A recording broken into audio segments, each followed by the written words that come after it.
All right, welcome to The Explainer. Today we're looking at the ultimate modern travel origin story. And let's be real for a second here. That classic tale of Sinbad the Sailor, it's given major boomer energy. I mean, think about it. 7 massive, life-threatening sea voyages just to trade some goods and spices? In this economy? Yeah, no thanks.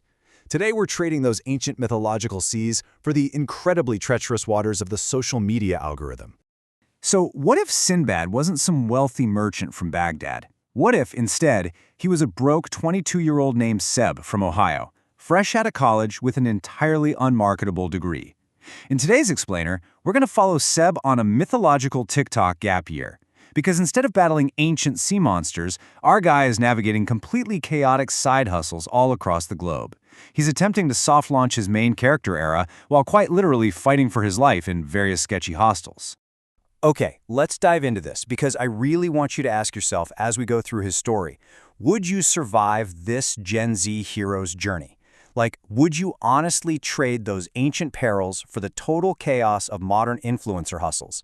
Let's trace Seb's digital footprints and see exactly how an accidental influencer empire gets built from absolute scratch. Voyage 1 kicks off with the digital nomad mirage in Bali, Indonesia. So, Seb starts his journey with a one-way flight, 0 plans, and a bank account that is, frankly, completely cooked. He needs a hustle and he needs it fast. He somehow lands a gig calling himself a content curation specialist and just starts posting these aesthetic 15-second matcha clips about escaping the 9-to-5 matrix. And this brilliantly illustrates the insane gap between a social media feed and actual reality.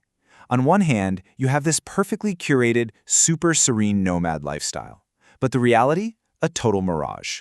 His quote-unquote luxury eco-resort was literally a half-constructed bamboo hut with 0 Wi-Fi. And that peaceful lizard hanging out on his wall? Yeah, it was a massive, highly aggressive monitor lizard that literally held his passport hostage. Just like Sinbad landing on a sleeping whale, Seb's perfect island sanctuary was a complete trap. But hey, here is where the magic of the internet happens. Seb actually managed to film this lizard standoff, and the video just absolutely exploded. 10 million viral views. That localized trauma paid off massively. The bag was officially secured, and this one, completely unhinged moment kickstarted the wild momentum that would define his entire gap year. Next up, Voyage 2 takes us to Shenzhen, China for the radioactive rockbird. Armed with his newfound TikTok fame, Seb knew he needed to monetize. So he flies out to a massive e-commerce tech hub in Shenzhen. His master plan?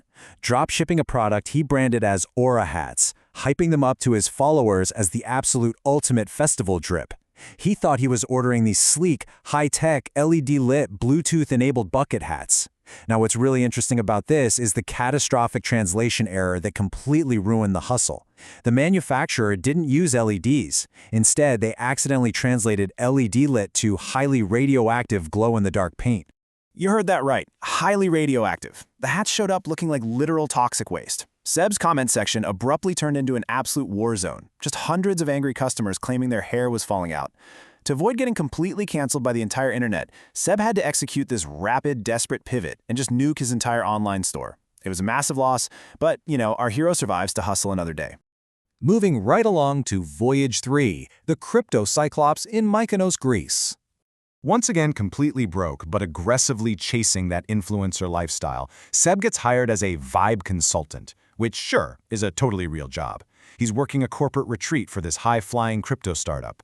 But that idyllic Greek setting, it quickly turned into a high-tech prison.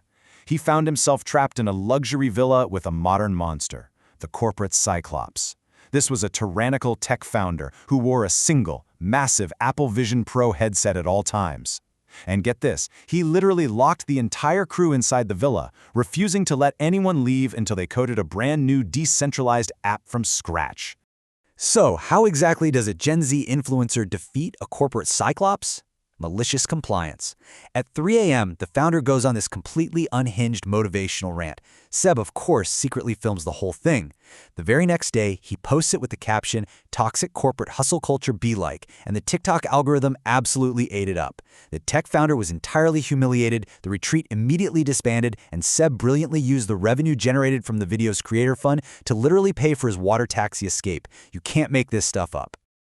That brings us to Voyage 4, the cannibal island of wellness down in Tulum, Mexico. Free from the Cyclops, Seb decides to trade his social media skills for some free green juice and a hammock at a high-end wellness commune. But these spiritual gurus? Yeah, they weren't exactly offering enlightenment. They were running a modern cannibal island, just systematically eating people's life savings. It was a whole operation. Step 1, they lure you in with promises of inner peace. Step 2, they push these multi-level marketing essential oil schemes. Step 3, they hit you with a massive $5,000 charge for quote-unquote shadow work. And the final, truly terrifying step for Seb? They demanded he sign over the rights to his personal TikTok account.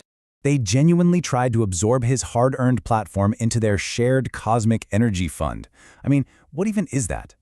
Seb obviously wasn't about to let his digital empire get eaten by a cult, so he stages this incredibly dramatic midnight escape on a rented scooter. And because he's a true content creator at heart, he couldn't just leave quietly. He documented that entire harrowing escape in a captivating 10-part TikTok storytime series. So, the crucial point is that this specific Tulum drama was his massive tipping point. The internet was absolutely captivated by the escape story, and it pushed Seb's account right over that highly coveted 1 million follower mark. He wasn't just a broke backpacker faking it anymore. He was now a certified blue-check travel influencer. Finally, we arrive at Voyage 5, the ultimate main character launch in Amalfi, Italy. Having survived radioactive hats, unhinged tech bros, and literal wellness cults, Seb has successfully turned his totally directionless gap year into a multi-figure content empire. He's now sponsored by major airlines and luggage brands, and he finally achieves that ultimate main character launch in Amalfi, posting a flawless, breathtaking photo.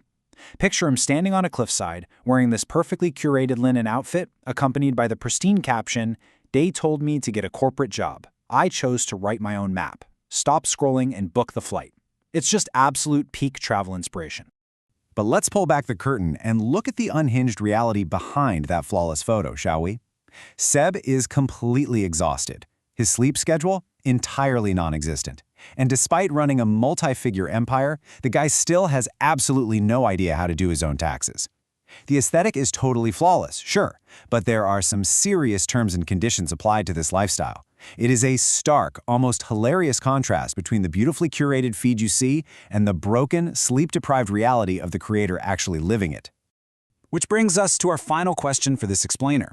Looking back at Seb's chaotic, mythological journey from a broke Ohio grad to a massive viral sensation, would you risk it all for that ultimate travel influencer aesthetic? Would you really trade stability for a gap year filled with toxic wellness retreats and radioactive hats just to secure the bag? Or are you looking at this and thinking, you know what, staying safe in the 9-to-5 matrix actually sounds pretty good right about now? Think about it. Let that sit with you for a bit. Thanks so much for joining me on this wild explainer, and always keep questioning what you see on your feed.